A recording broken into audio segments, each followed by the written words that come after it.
Hello সবাইকে। এই বর্ষার দিনে সবাই খুব ভালো আছে, সুস্থ আছো? তো আজকে তোমাদেরকে আমি একটা ভিডিও শেয়ার করতে চলেছি চুলের ওপরে। যাদের চুলের খুব সমস্যা, চুল ওঠার খুব সমস্যা, হেয়ার ফল হচ্ছে প্রচুর পরিমাণে, তো তাদের জন্য এই ভিডিওটা পুরোটা দেখো, স্কিপ না করে। তো অবশ্যই তোমাদের কাজে লাগবে। তো দেখো, আমি এরকম আমার সমস্যা প্রচুর রয়েছে চুলের। আমি যখনই মাথা আঁচড়াচ্ছি চিরুনি দিয়ে, আমার কিন্তু অনেক চুল উঠে আসছে, হেয়ার ফল হচ্ছে।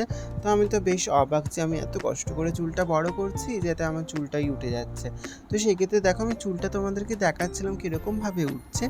তারপর আমি মনে হলো যে না, কিছু একটা করি চুলের জন্য, না হলে কিন্তু সব আমার চুলে উঠেই পুরো ন্যাড়া হয়ে যাব। তারপর একটা আইডিয়া এলো আমার মাথায়। আমি ইউটিউব থেকে দেখেছিলাম একটা ভিডিও, চুলের যাদের সমস্যা তাদের জন্য এই তেলটা খুব ভালো ঘরোয়া পদ্ধতিতে সবাই তোমরা ইউজ করতে পারো। তো সেইভাবেই আমি নিজে নিয়ে চলে এলাম, বাড়িতে তৈরি করলাম।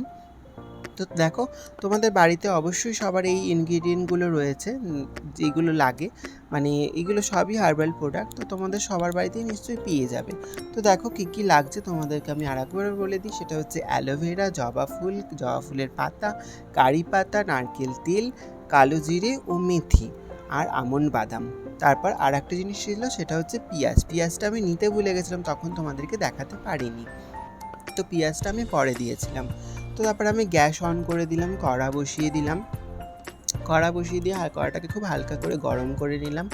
গরম করে নেওয়ার পরে আমি অ্যালোভেরাটাকে খুব ভালো করে ছোট্ট ছোট্ট টুকরো করে নিয়েছিলাম, যাতে তেলটার মধ্যে দিলে তেলের মধ্যে থেকে সবগুলো মিশে যেতে পারে। অ্যালোভেরার যেই মিশ্রণটা, মানে অ্যালোভেরার যেই জেলটা, যাতে খুব ভালোভাবে বেরোতে পারে। তারপর আমি দেখো কড়াতে নারকেল তেলটা দিয়ে নিলাম। নারকেল তেলটা দিয়ে নেওয়ার পরে তোমাদেরকে দেখাচ্ছিলাম, দেখো কোকোনাট অয়েল, অন্য কোনো গন্ধ তেল তোমরা কিন্তু ইউজ করবে না, নারকেল তেলই দেবে। তো তারপর দেখো এক এক করে আমি জবা ফুল, অ্যালোভেরা, তারপরে হচ্ছে তোমার এদিকে কারি পাতা, জবা ফুলের পাতা, এদিকে কালো জিরে, মেথি, সব কিন্তু তেলের মধ্যে দিয়ে দিয়েছিলাম। আর আমন্ড বাদামটা কিন্তু এখন আমরা দেবো না, আমন্ড বাদামটা কিন্তু পরে দেবো। সেটা কিন্তু কুচি করে রাখবো আমন্ড বাদামটা, যাতে পরে আমাদের দরকার হতে পারে। তো খুব ভালো করে আমি দেখো তেলটার মধ্যে একটার সাথে একটা যাতে মিশিয়ে যায়, সেইভাবেই আমি খুব ভালো করে মিশিয়ে নিচ্ছিলাম তেলের মধ্যে, যাতে একটার সাথে একটা খুব ভালো করে মেশে। তারপর আমি পেঁয়াজটা দিয়ে দিলাম। পেঁয়াজটা আমি তখন আগে তোমাদেরকে বলেইছিলাম যে আমি ভুলে গেছিলাম, তখন ওই টাইমে মনে ছিল না। তারপর আমি পেঁয়াজটা আবার কুচি কুচি করে কেটে তেলের মধ্যে দিয়ে দিলাম। পেঁয়াজটা দিলে কি হয়, পেঁয়াজের রস আমাদের চুলের কিন্তু খুব উপকার, গোড়াকে খুব শক্ত রাখে পেঁয়াজের রস। তো পেঁয়াজটা আমি দিয়ে দিলাম। দিয়ে নেওয়ার পরে তেলের মধ্যে দেখো খুব সুন্দরভাবে ফুটছিল। তারপর সেই আমন্ড কুচিটাকে ভালো করে আমি, মানে আমন্ড বাদামটাকে কুচি কুচি করে কেটে নিয়েছিলাম। তারপর দেখো, তোমাদের নিশ্চয়ই বাড়িতে এরকম ছোট্ট এরকম শিশি আছে বা কন্টেনার আছে, তো এইগুলো তোমরা এর মধ্যে রাখতে পারো তেলটাকে প্রিজার্ভ করে। তো তারপর দেখো, আমি আমন্ড বাদামটা খুব ভালো করে কুচি কুচি করে কেটে নেওয়ার পরে সেই শিশির মধ্যে আমন্ড বাদামটাকে ভরে নিয়েছিলাম। আমন্ড বাদামটা কিন্তু কখনোই তেলের মধ্যে দিয়ে ফোটাবো না, তো আমরা ওটাকে আলাদা করে রেখেছিলাম, শিশির মধ্যে ভরে নিলাম।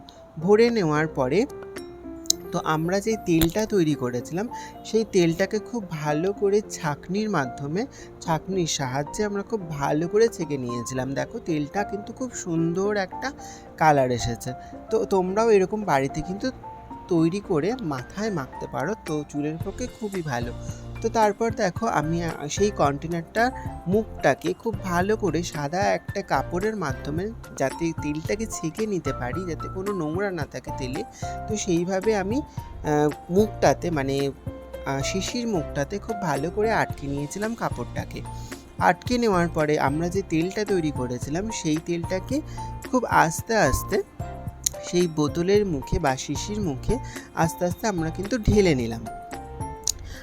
নিলাম এই কারণেই, যাতে তেলটা খুব ভালো করে পরিষ্কার থাকে, যাতে মাথায় দিলে কোনো নোংরা ভাব, যাতে হাতে আঠালো ব্যাপারটা না থাকে।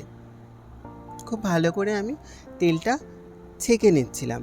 ছেঁকে নেওয়ার পর দেখো, তোমাদেরকে আমি দেখাচ্ছিলাম যে তেলটা কিন্তু খুব সুন্দরভাবে একটা কালারও এসেছে, আর খুব সুন্দর দেখতেও লাগছে।